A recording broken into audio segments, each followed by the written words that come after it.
Hi. Hi, how's it going? Good, how are you? Doing good. Okay. Good. Is it okay if I record you? Yes, it is. Yeah. Okay. Here's the first Just a question. project for. Okay. Why is animal testing still widely used? I think the biggest reason that animals are still used is that biology doesn't really always happen quite like you'd expect it to. Um, Biology and animals and people are so diverse, even between individuals, that it's hard to accurately predict how the body will react to a product or drug before you actually test it. So Mm-hmm. there's only so much you can model on the computer, really look into until you actually try it.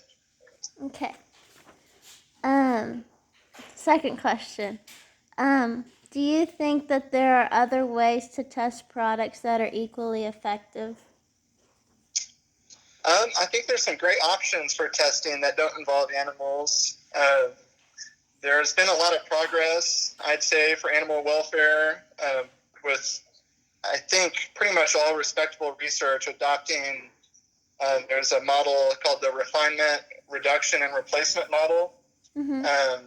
which basically promotes the refinement of testing to improve the welfare of the animals involved, to avoid abuse or cruelty, reducing the number of animals used. So they would try and use the minimum number in order to get accurate data, and replacing animal testing whenever possible. But I still think there are cases where animal research is irreplaceable to get the most accurate data. Yeah. Okay. Number 3. There are people, groups, and legislations that support the idea that there is never reason to have to test products on animals. Do you agree or disagree, and then why? I think it really depends on the situation. For me, I personally have a harder time justifying the testing of cosmetic products on animals. I'm not as familiar with cosmetics or anything, but I do know a big part of practicing medicine is weighing the benefits of treatment versus the risk. So with animal testing for drug approvals, there's a huge benefit of possibly demonstrating the efficacy and safety of a drug that can then be later used to treat disease in both humans and animals, which is a pretty big benefit. However, I think with cosmetic testing, I don't think the benefit really outweighs the risk. Yeah. And yeah. Number 4. Is animal testing legally required for products to be sold in the United States? So my understanding is that animal testing isn't required by the FDA for cosmetics and other products, but companies are obligated through, I think it was the Federal Food, Drug, and Cosmetic Act to market safe products. And I think that's an important difference between cosmetic testing and drug research, because companies are not required to prove pre-market safety for cosmetic products. However, if something does go wrong, they are responsible for that. But I'm not as familiar with the cosmetic industry. But I am a bit more familiar with the drug approval process.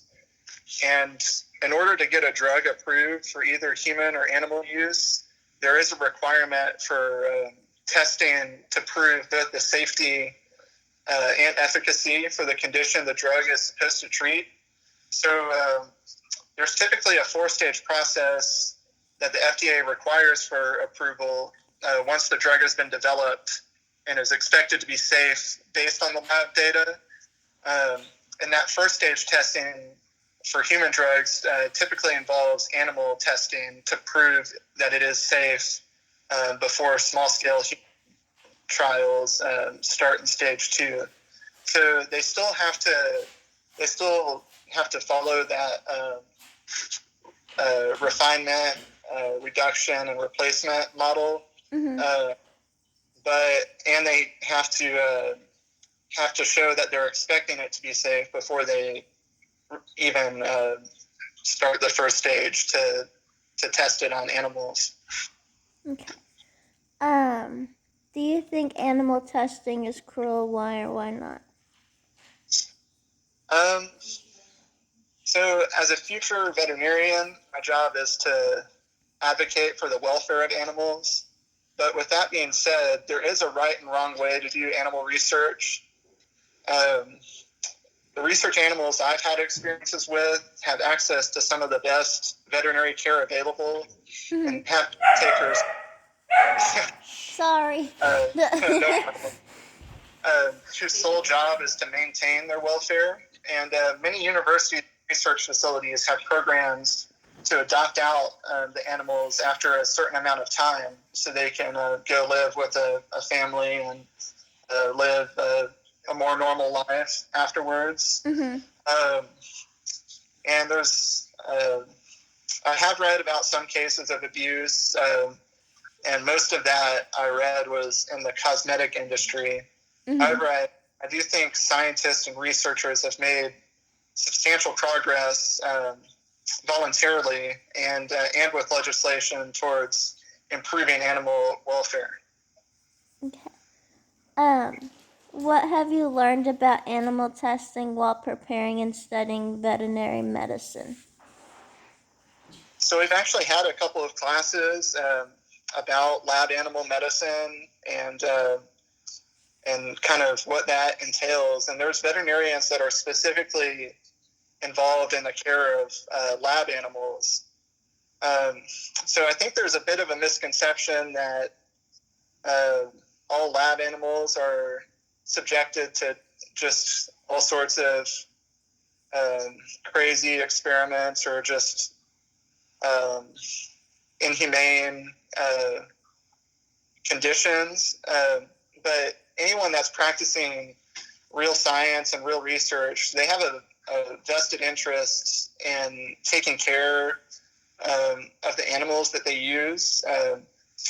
Because one, they're expensive to keep and to purchase. But also animals that aren't happy and aren't healthy, they will interfere. That can interfere with lab data, resulting in a failed study. So, regardless of someone's personal beliefs, like a researcher's personal feelings, they do have a pretty objective responsibility to take care of the animals the best they can. Mm-hmm. Everyone I've met that's involved with research animals, they truly care for them, and when research is done in the proper environment, I don't know, they have access to some of the best veterinary care available, and they have people that are, their sole job is to just take care of these animals. So it can be done. It can be done right, I think, is the biggest thing I've learned. Mm-hmm. Yeah. Would you like to see animal testing made illegal? I don't think a widespread ban on animal research would be the most beneficial. I think I don't really know that much about the cosmetic industry, but as far as like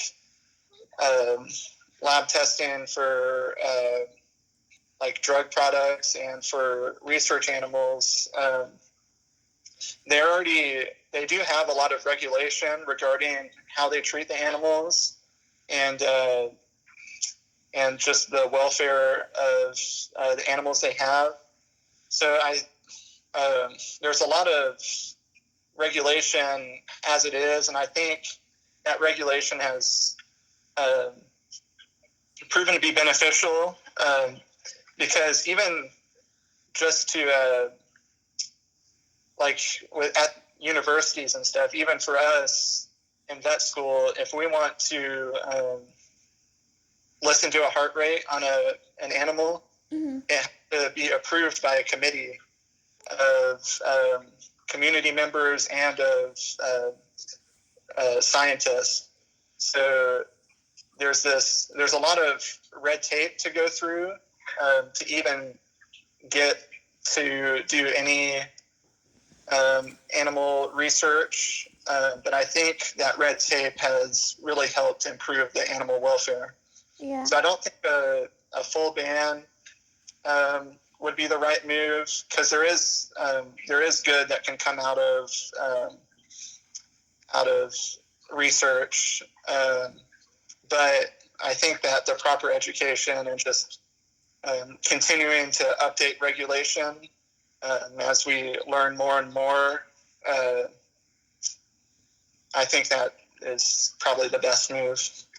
That's cool. I didn't know that. That's cool to hear. Okay, last question. Have your views changed on animal testing since you have been in veterinary school? My views haven't changed too much. A lot of what I think I've just my experiences have just helped shape my perspective on animal research. Just because I've gotten to get a glimpse a bit into the world of lab animal medicine, Mm-hmm. and just kind of understanding all of the regulation and the rules that are in place to help protect animals, and the fact that there are veterinarians that are involved with a big part of what lab animal veterinarians do is to help design the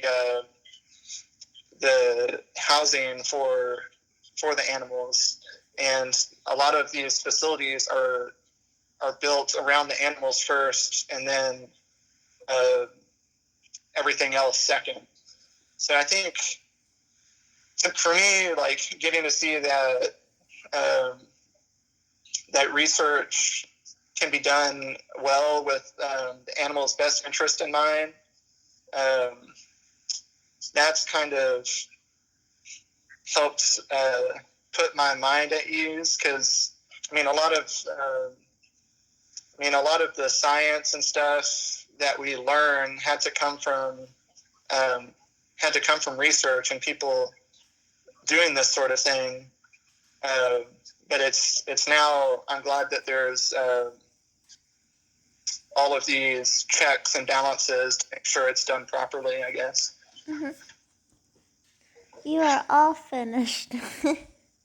Thank you so much. Yeah, no problem. What's this project for? It's a research paper I have for my English class. Oh, cool. And it's like an argumentative paper, and so you pick like a topic and get like both sides of your beliefs. And what side are you leaning towards? I'm against animal testing. Yeah, I don't know that much about. I remember, I think in high school, I did a small research project or something, but it briefly covered some of the cosmetic industry stuff. Mm-hmm. And some of that, I think, I don't know, I wasn't the biggest fan of how they went about that. Yeah, it was hard to research it and see like all the pictures and like some of the things that some of the animals went through. And to me, it's hard to justify that, because at least with medical research, even if there like something bad happens, that is now like potentially saving the lives of future animals or people. Mm-hmm. But with the cosmetic industry, like, the most benefit it can provide is that these big companies make a few extra bucks. using cheap ingredients or whatever. So I find it hard to justify that. Yeah. Did I ask you I don't know if I did. I think I skipped it. But did I ask you the question, why do you think products that were tested on animals proved to be dangerous to humans? You didn't. But You didn't. can you clarify that question a bit? Yeah. So, cause I've read like online that like some like I guess cosmetic products that were tested on animals, like some of the animals like they seemed to be okay, like they didn't really have a reaction to it. But then when it was but then when like humans like bought it and like tried it, they had like allergic reactions or like they had like rashes or like stuff like that. Yeah, I think that I'd say that mostly has to do with just the biology of humans and animals. Um, there's a lot in common that humans and animals have, um, but it's not there's enough different that still that unknown whenever you move on to human trials. And I mean, I I don't know. Like I said, I don't know that much about the cosmetic stuff, but at least with say something like a drug trial, um, they start that stage one and they see like, okay, in a dog, this is a pretty effective drug. There's actually kind of a funny example. So just a second, I got to look up the name. No, you're fine. So there's a drug called sildenafil that these people were researching, and they were it was for a heart condition to help. I think it was for I don't know, maybe I don't remember. It was for a heart condition, and they started with animal testing in that stage one, and they were like they found that it was useful, but then they moved on to human trials, and so that sildenafil is the generic name. They moved on to human trials, and they found that there was an interesting side effect in males, humans, and now that was how Viagra was invented. Oh, They really? discovered that by accident, even though it worked as it was intended to in dogs. They discovered Viagra from that. So biology is it's kind of funny how that's different. Yeah. Okay. Thank you so much. Yeah, you're welcome. You did a really good job. Well, I hope it was helpful. It was. Thank you. Yeah. And I learned a lot of things too. Yeah, it's definitely a tough topic to get into. Yeah.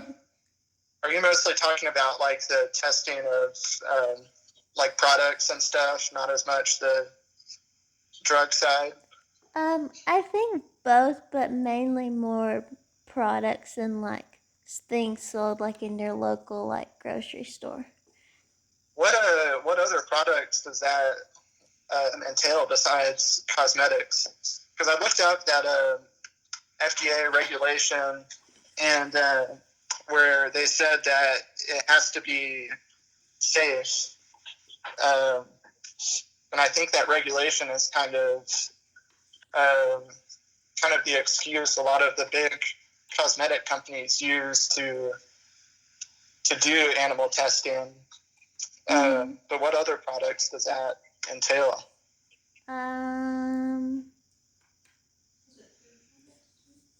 I know there's like household like cleaners. Okay. And then I believe. And then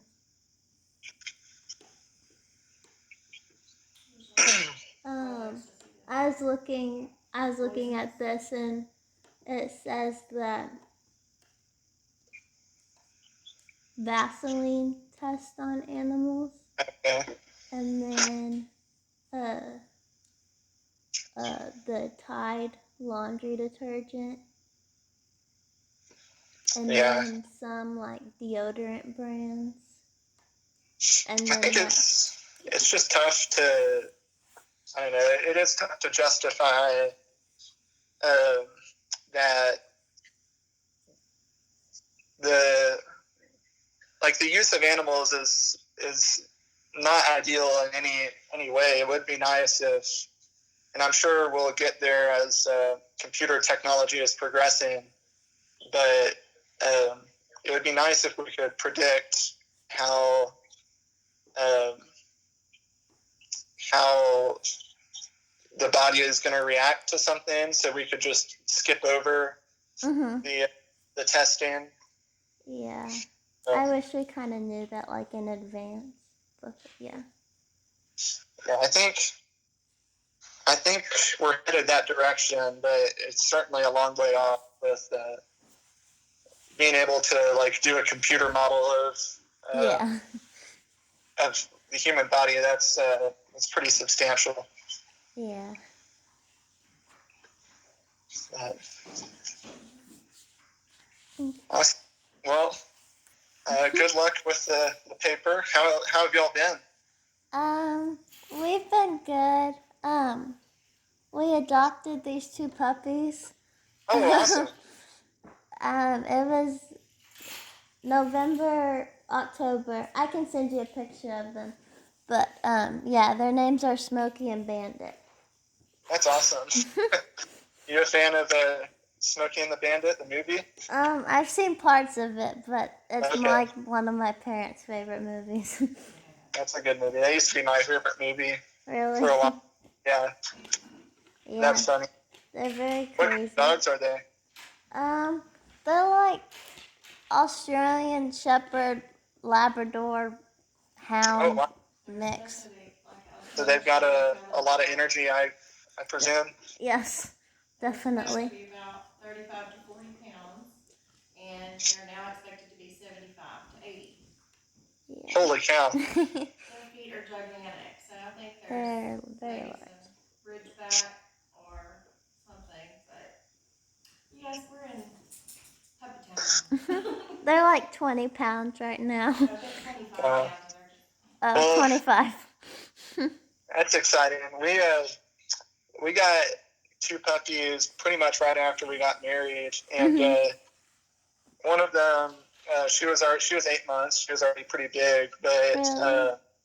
the other one we got as a 4-month-old, and we're like, oh, we're expecting her to be bigger than the one we have, but she stayed. She only gained like 5 to 10 pounds, I think. Really? So she's like a forever puppy. She's she's still like small like a puppy. still looks like Uh, forever. Yeah. These have completely, well, I say completely changed. They looked a little bit like little cattle dogs. They had like, what they'll call the blue merle or the red underneath their coat. One of them had oh yeah.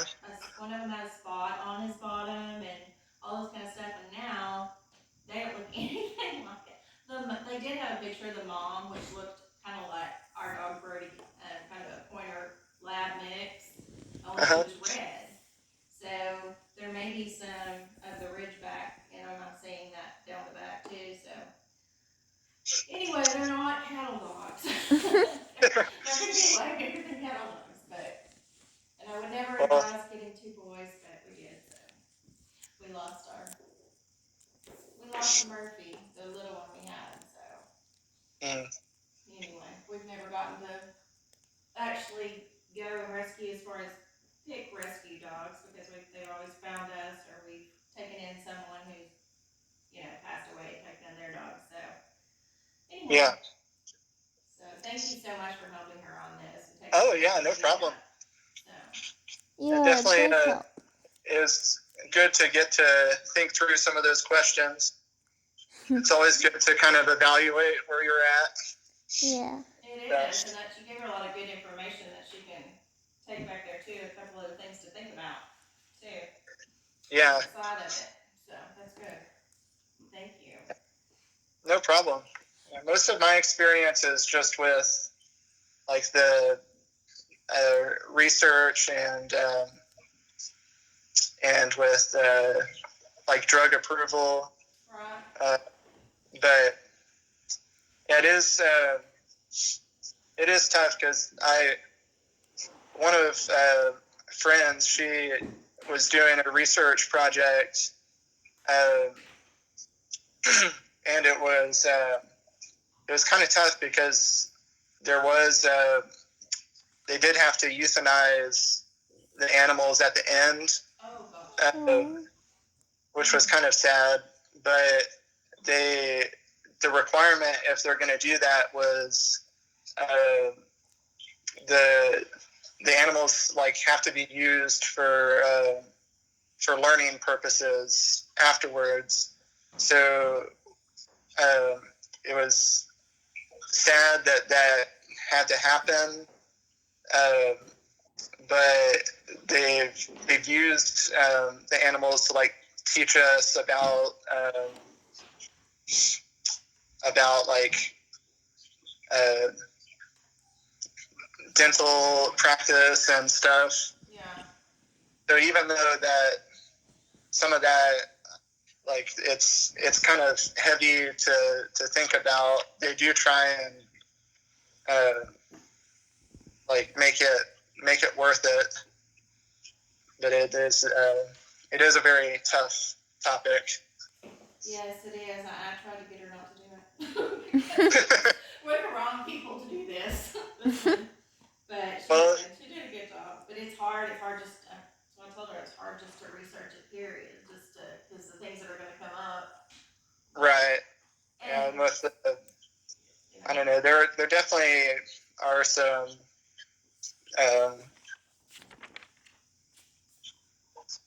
at least in the research side, I know that they like people take pride in the care they give the animals.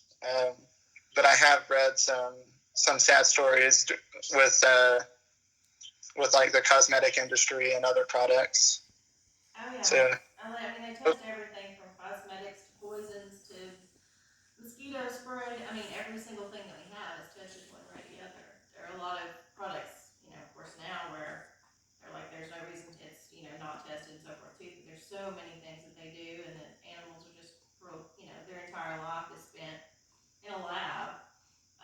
yeah, But hopefully, like what you said, there's more and more regulation, and it's not, the more people are educated and the more people are out there fighting for it, the better the circumstances are. And we do have to, have research. It'd be nice if we didn't have to, but we do have to have research. So I know I wish I there. could get it. One of my professors that was teaching us about the lab animal stuff. If you think of like lab rats, like what are they going to do with like a mouse or a rat after they've done whatever they're going to do? But that adoption program, they even include the rats with that, and she like has a bunch of rats at her house that are like pets. Right. That used to be research animals, but evidently they make really good pets too. So it's funny that you say that because when I was teaching many years ago, I had a student that they actually purchased rats, as pets, and we're talking so much about what good pets they are. And from then on, I've always heard people say that they actually do make really good pets. So and she would like bring videos to class, and she showed us a video where like the rat would go to its water bowl and get like a piece of the shaving, like its bedding, and it would use it like a sponge and bathe itself, like like it was using a sponge to like clean itself. that's funny.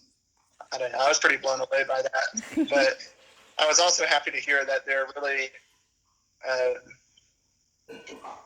really looking to not have to keep these animals in a lab setting their entire life. Like they get adopted out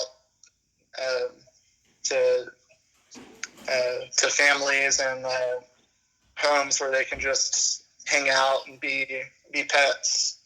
So that's at least what I'm familiar with in the research side. Yeah. Well, that's a good, that's good to know. So you did learn lots of information from both sides. Yes, I did. Very interesting. Yes. Well, hope this goes well. Good luck with the paper. Thank you. Thank you again, Chris. We appreciate Yeah, your no time. problem. I know you're busy. So. No problem. It was good to hear your voice, and you sound like you're Yeah, good to talk to y'all. Good to talk to you. I hope y'all are doing well. Yeah, we're doing good. Good. Things are going well here. That's good. Very good. But, so, when do y'all start back? I'm sorry? When do you start back to school? We started back yesterday. Oh, did you? Yeah, we're starting our surgery course this year. So I'll be doing surgeries this year, which is kind of exciting. That is. Good luck on that. Thank you. We had our first class for that today, and it was a bit overwhelming, but that's how things go sometimes. Yeah. Well, that's good. Good deal. All right. Well, I'll let y'all get back to it. Okay. Thank you so much for your help. Yeah. No problem. Bye. Bye.